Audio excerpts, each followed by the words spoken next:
Kalau udah mulai sering gatel, nyeri, makin lama makin tebel, rasanya nonjol, itu udah mau ke arah keloid. Pas udah mulai muncul agak menonjol, nggak kita tangani segera, ya udah berlanjut gede. Udah mulai nonjol dan berarti kan nggak mempan ya untuk salep sama taping dan lain-lain itu. Berarti kita mulai lebih agresif. Agresif maksudnya kita lebih invasif. Jadi kayak suntik tadi atau pakai laser.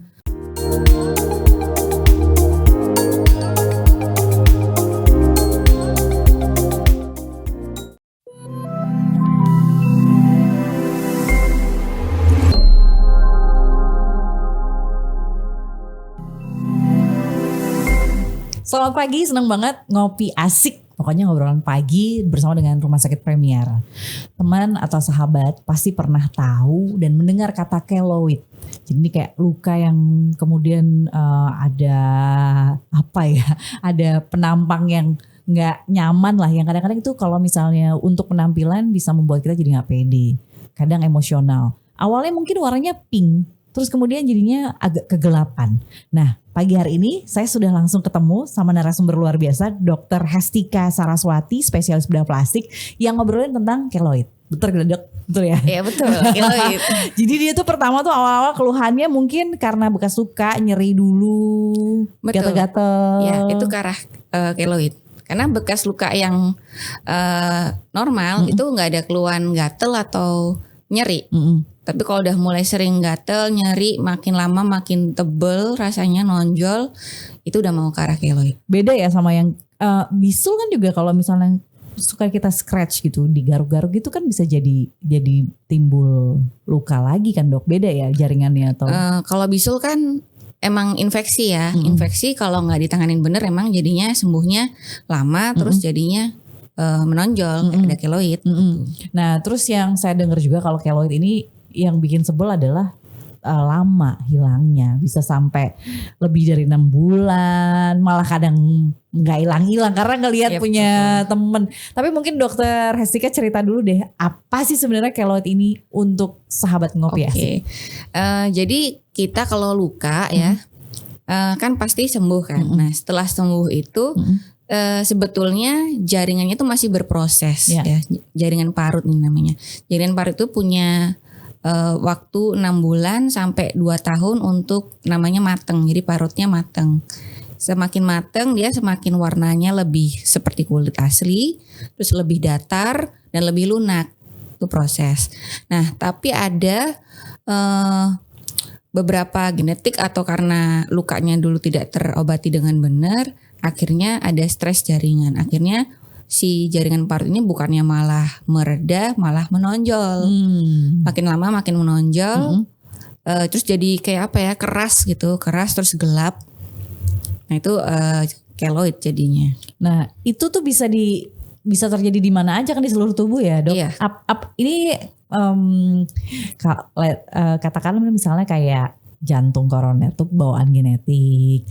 Terus juga ada beberapa penyakit-penyakit yang lain tuh bawaan. Kalau keloid sendiri ini gimana? Apa ini ada salah dengan tubuh kita atau bawaan genetik atau apa yang nggak cocok gitu atau seperti apa? Berbagai faktor ya. Kalau dari faktor genetik memang ada genetik kerentanan dia kalau luka akan cepat menjadi keloid itu ada. Tapi biasanya itu di ras kulit yang memang gelap gitu. Jadi ras Afrika gitu. Kalau apa tuh, Dok, ras Afrika? Ras Afrika yang bangsa Afrika yang kulitnya gelap itu malah memang lebih tinggi untuk bisa jadi keloid. Jadi kalau kulit putih nggak ada? Kalau kulit putih lebih sedikit, di bawah 0,1%. Kalau kulit Asia antara 0,1 sampai 1% lah. Kenapa, Dok? Karena ada teorinya bilang kalau warna kulit gelap kan banyak melaninnya. Melaninnya ini juga sebagai sumber keloid. Nah sekarang karena sudah ngomongin keloid dari tadi, mulai nih kita cerita. Kita mengenali itu dikatakan keloid apa bukan tuh dari apa, Dok? Kalau di Indonesia kan kulitnya coklat, berarti kan ada kemungkinan. Kalau Dokter Hestika kayaknya nggak putih soalnya. Ya tapi kalau lukanya nggak dirawat benar juga bisa jadi keloid. Memang kalau habis luka itu memang harus dirawat ya, Dok? Atau dibiarin? Kan biasanya dulu waktu zaman SMA tuh suka diceritain nanti akan ada keping-keping darah merah yang akan apa-apa gitu. Ya itu kan waktu luka awal tuh. Nah, luka kalau nggak dirawat bener, misalkan lukanya akhirnya sembuhnya lama nih, 2 minggu lebih. Nah itu biasanya penyembuhannya nanti pasti ada, kalau nggak meninggi sedikit ya, kemudian lanjut jadi keloid. Makanya kita kalau bisa sembuh luka itu kurang dari 2 minggu. Oke, harus kering. Harus ya kering sembuh. Mau luka itu luka sayatan, mau luka segaris, mau luka agak gedean. Oke, pokoknya jangka waktunya kurang lebih 2 minggu. Kalau misalnya di dalam 2 minggu itu terus tiba-tiba ada warna ngeping-ngeping naik-naik, itu udah mulai tuh. Iya, udah mulai. Biasanya kalau udah mulai gitu kita mulai kasih terapi ya. Nah, Dok, sempet tadi obrolan kita juga, anak kecil tuh juga kemungkinan keloidnya juga tinggi kan, Dok ya? Iya, bisa. Jadi kita kan mesti harus mengenali ini ya, entah dari kecil atau pas pada saat dewasa kan, karena itu memang mengganggu banget, apalagi kalau misalnya luka sayatannya gede kan, jadi yang nimbul gitu nggak enak buat dilihatnya. Iya.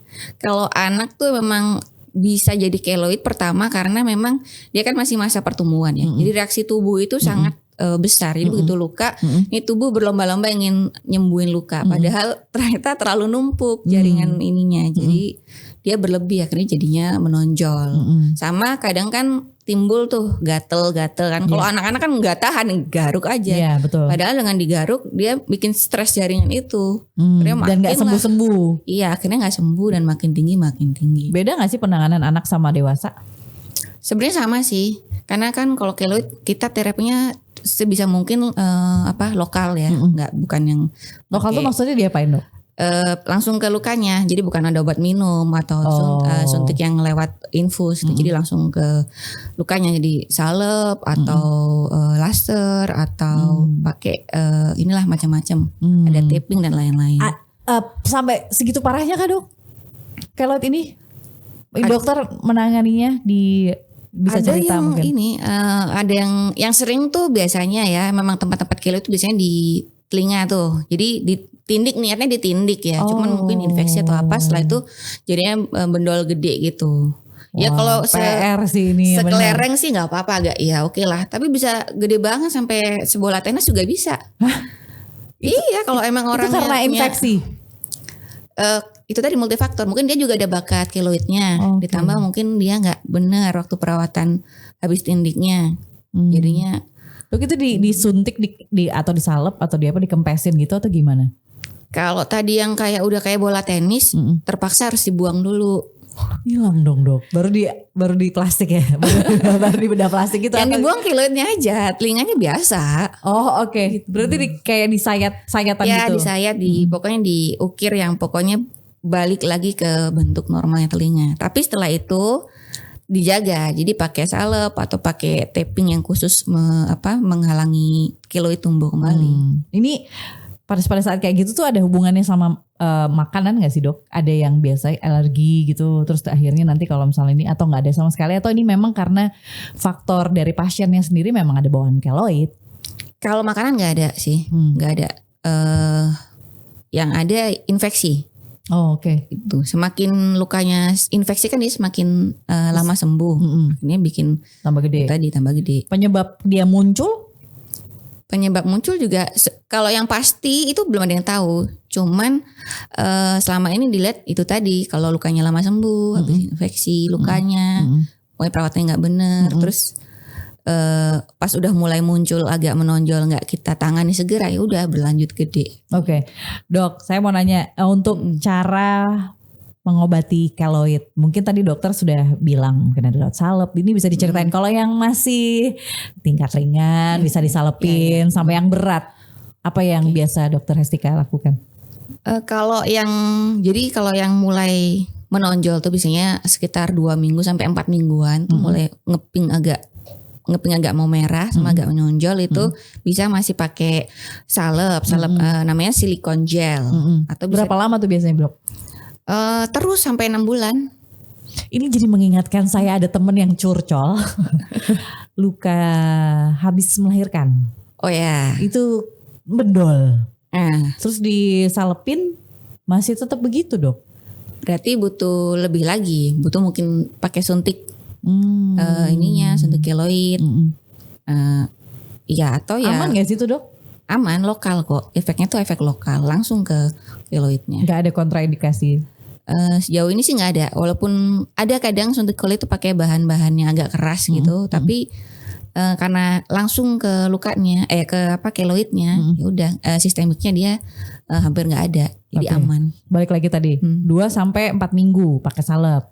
Iya, di awal. Nanti kalau memang 1 bulan ke atas udah mulai nonjol dan berarti kan nggak mempan ya untuk salep sama taping dan lain-lain itu. Berarti kita mulai lebih agresif. Agresif maksudnya kita lebih invasif. Jadi kayak suntik tadi atau pakai laser dan model tes yang lain. Ada juga sampai yang kalau kayak di negara maju ya Jepang itu pakai radioterapi.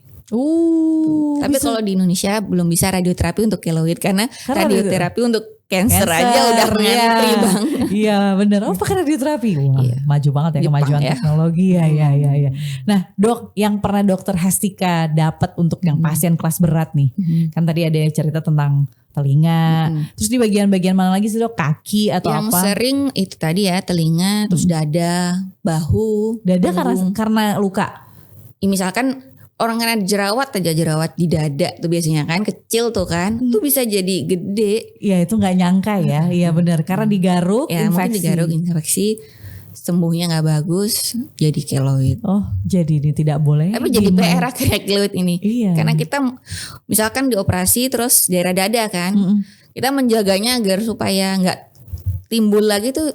Nah ini empot-empotan gitu. 2 kan bener kan, dua PR yang berbeda ya dok ya. Pada saat disayat lagi nanti takutnya timbul lagi. Nah pernah gak kejadian repeat kayak gini ke pasien? Repeat ada. Karena dengan pembedahan itu pun biasanya masih bisa terjadi lagi. Sekitar 50-80% masih bisa. Wow. Makanya perlu dikawal tadi pakai segala macam obat-obatan itu. Salep, ada intake juga makan minuman atau obat-obatan? Nggak ada sih. Oh cuma obat luar. Yang obat luar. Itu kalau misalnya parah banget dok, terus abis itu jerawat, jadi harus hati-hati ya sekarang ya sahabat ya. Jangan asal ini gatel dikit cekrek, tahu-tahu ada bawaan keloid jadi PR nih. Tapi nggak apa-apa lah, ada dokter Hestika. Terus dok apa lagi, bagian mana lagi? Itu sih yang sering dada, punggung, bahu. Bahu? Karena kenapa dok?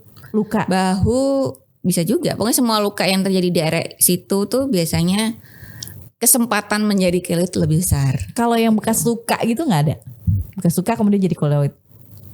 Tergantung bekas luka itu gimana penanganannya sebelumnya gitu. Tapi semua tubuh tetap ada risiko. Dan semua orang juga tetap ada risiko keloid? Tergantung kecil besarnya atau malah nggak ada sama sekali? Kecil besarnya tuh nggak, yang menentukan tuh tadi cepat sembuh atau enggak sebelumnya. Pas pada saat luka itu, oke. Nah kalau misalnya kita bisa mencegah, nih dok ya, ini kayaknya harus tipsnya dokter Hestika nih, karena agak serem juga ya, masing-masing orang itu ada hubungannya dengan ini nggak dok? Misalnya kondisi tubuh turun, keloidnya keluar, nggak? Atau memang justru kalau imun tubuh turun malah malah nggak terlalu jadi keloid. Jadi kayak pada orang tua lansia itu dengan luka yang sama, sembuh yang sama, dia resiko menjadi keloidnya lebih rendah. Karena keloid itu kan reaksi tubuh ya terhadap luka tadi ya.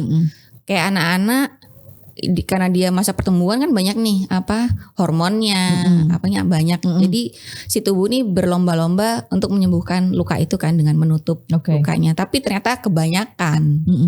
Akhirnya jadi tumbuh besar jadi keloid. Dari pasiennya dokter Hestika memang yang lansia juga masih punya kemungkinan keloid ya? Jarang sih kalau yang lansia. Biasanya produktif ya, usia produktif. Iya, usia produktif. Jadi dari anak-anak masa pertumbuhan itu sampai ke masa produktif. Itu yang biasa ditangani. Nah dok, tindakan ini cerita langsung ke rumah sakit Premier. Ketemu sama pasien, mungkin yang susah, yang gampang, yang dan alat-alat terutama juga yang disediakan di sana supaya sahabat ngopi asik ini juga paham kalau misalnya ada kejadian kayak gini kita mesti ngapain. Kan tadi sudah dokter pokoknya selama itu 2 minggu lebih ternyata nggak sembuh, ya udah langsung ke rumah sakit. Apalagi kalau misalnya ada indikasinya dia warnanya pink, kemudian warnanya menggelap dan segala macam, tuh udah harus paham lah. Dan harus ke dokter plastik ya, dokter spesialis bedah plastik atau gimana dok? Biasanya sih tentang luka, tentang keloid sih ke bedah plastik. Oke, langsung ke sana. Karena kan memang kadang bisa sih di klinik ya untuk dilakukan. Laser kan juga ada di klinik ya, itu betul. bisa juga. Cuman gimana kita sedari awal mencegah supaya itu nggak balik, kan kita bedah plastik lebih bisa menilai ya. Prosedurnya juga paham. Nah nanti kalau memang butuh yang lebih invasif, biar langsung sekalian jalan gitu. Nah ini dokter cerita nih tentang alat-alat segala macam yang ada di Rumah Sakit Premier. Kalau menangani masalah keloid, termasuk misalnya kasus yang susah sekalipun. Kalau yang gampang kan tadi dokter udah bisa mungkin dari obat luar pakai ini. Di Premier sih ya ada dari yang salepnya itu, tappingnya. Kemudian kalau untuk yang suntik juga ada. Yang nggak ada kita ya kayak yang tadi ya, yang saya sebut kalau udah di Jepang radioterapi nggak mungkin, nggak mungkin, jangan diharap. Terus kayak ada yang krioterapi juga. Apa itu dok? Jadi pakai es, dikasih es gitu. Oh si keloid ini, Oke. Oh jadi ternyata nggak cuma tindakan tapi juga ada terapi juga ya?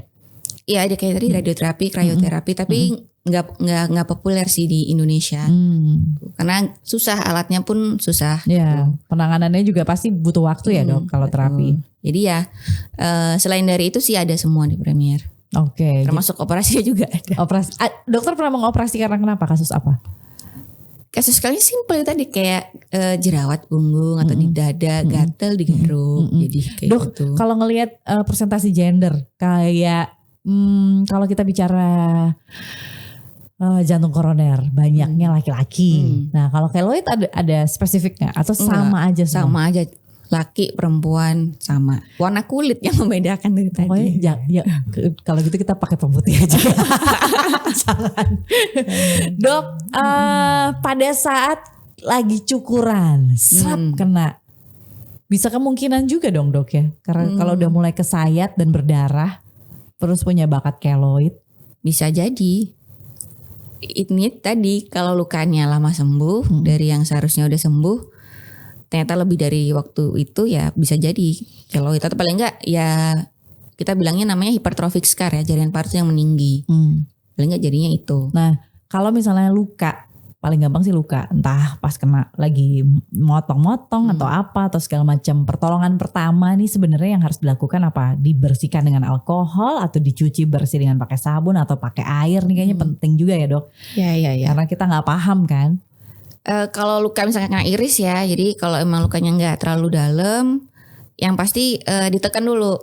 Mau pakai kapas atau tisu kan bahannya agak ini ya, agak lunak. Kan bisa kayak merodol sendiri ya. Cari yang nggak bisa merodol aja bisa kain bersih kasar, ya. Itu ditekan dulu sampai berhenti berdarah. Baru dibersihkan. Berarti salah selama ini ya. Biasanya bener langsung kasih aja gitu. Kenapa dok harus gitu? Kan kita intinya mau menghentikan perdarahan dulu.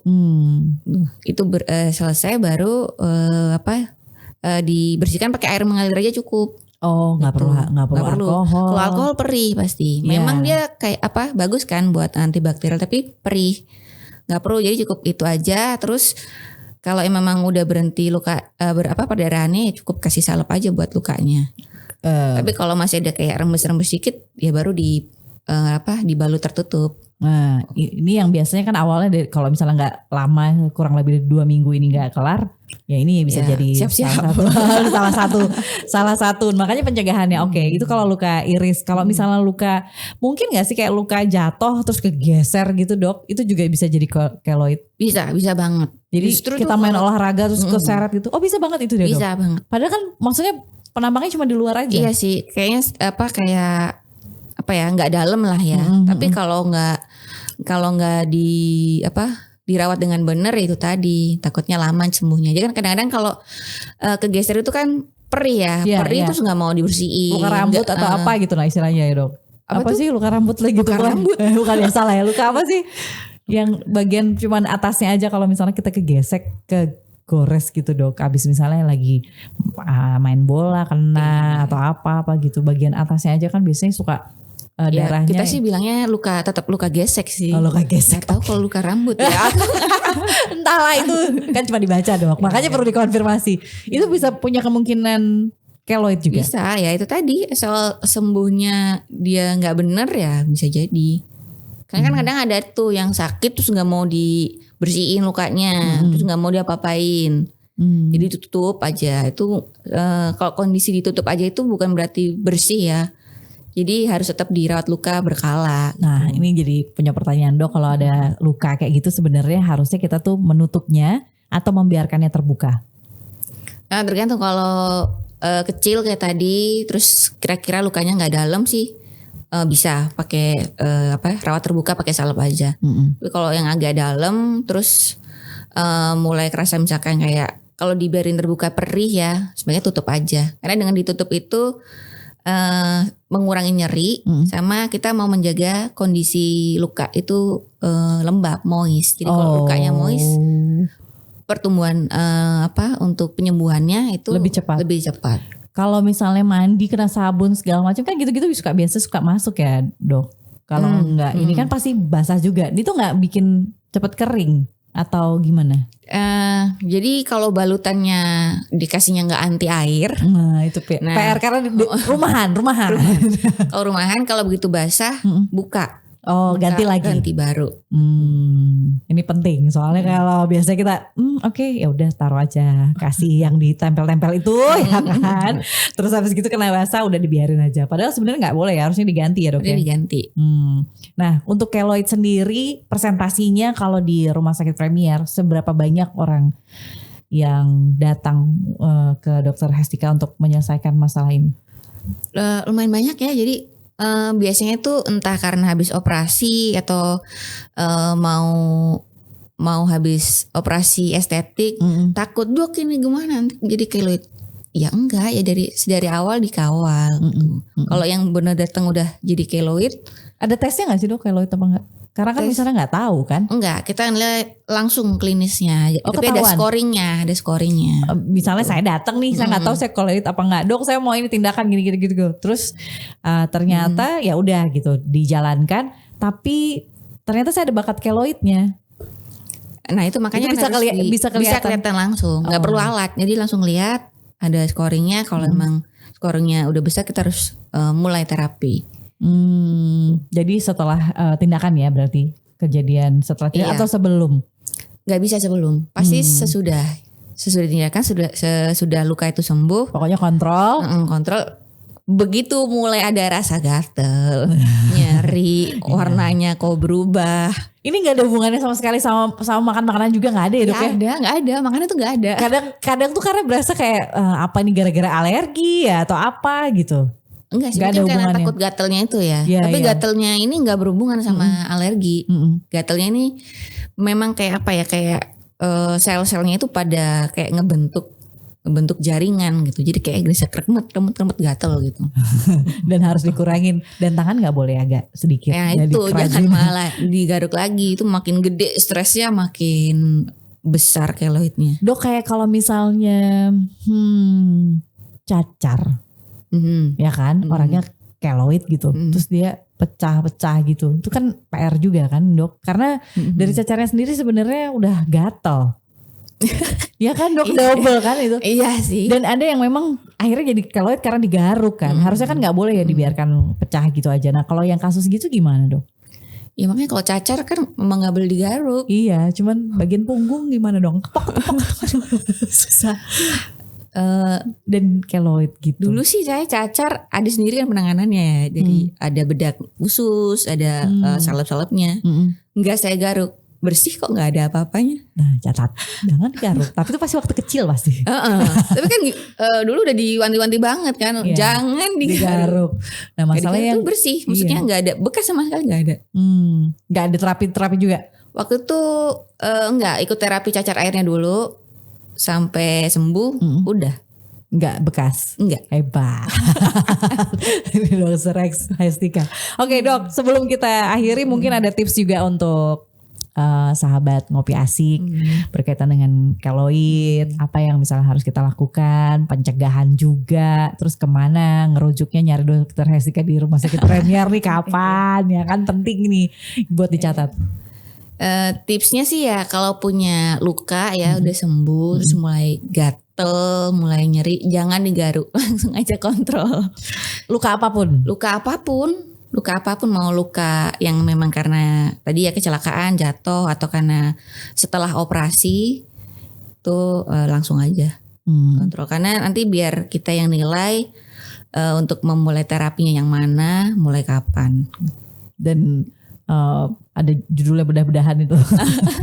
Kalau mau itu kan kalau bedah-bedah itu kan kalau udah yang banget, yang udah gede banget. Kalau gede banget pun dikasih cuman kayak salep nggak akan turun. Gak mempan. Seberapa serem sih dok? Keloid nih serem keloid nih. Maksudnya dia tiba-tiba dari jaringan yang kecil segitu terus digaruk, terus dia membesar, terus kita garuk terus dia membesar lagi, terus dia bisa membesar sendiri. Membesar terus. Terus, dan setelah dioperasi misalkan kalau kita udah nih operasi terus nggak dikawal lagi, itu bisa gede lagi. Si item-item itu bisa hilang kalau udah pasca dioperasi. Ya kan diambil semua yang itu hilang sih. Kan biasanya kan dia pasti akan ngebekas ya dok di kalau abis bekas operasinya tetap ada pasti. Makanya itu yang kita rawat yang itu supaya dia nggak naik lagi. Ya, apa tadi istilah dokter tadi? Jaringan parut. Iya, jaringan parut yang menonjol. Emang gitu namanya. Jaringan parut yang menonjol ya. Oke. Oh itu jadi bisa parah sampai melebar juga kalau nggak ada penanganan. Kemudian kalau di Rumah Sakit Premier sudah lengkap semua fasilitasnya sudah ada. Disesuaikan dengan kondisi pasien tentunya. Tergantung penilaian keloid tadi. Yang ini derajat nggak parah atau sedang atau parah. Oke, terakhir sakit nggak? Apanya? Pas pada saat penanganan keloid itu bedah kecil apa gitu-gitu sakit nggak ada? Sakit nggak ya? Sakit sih kayaknya. Tapi kan dengan bius. Kalau yang suntiknya nggak apa-apa. Kalau suntik pakai bius aja nggak apa-apa kok. Lokal. Bius tidur lah. Kalau lokal masih kerasa sakit dikit.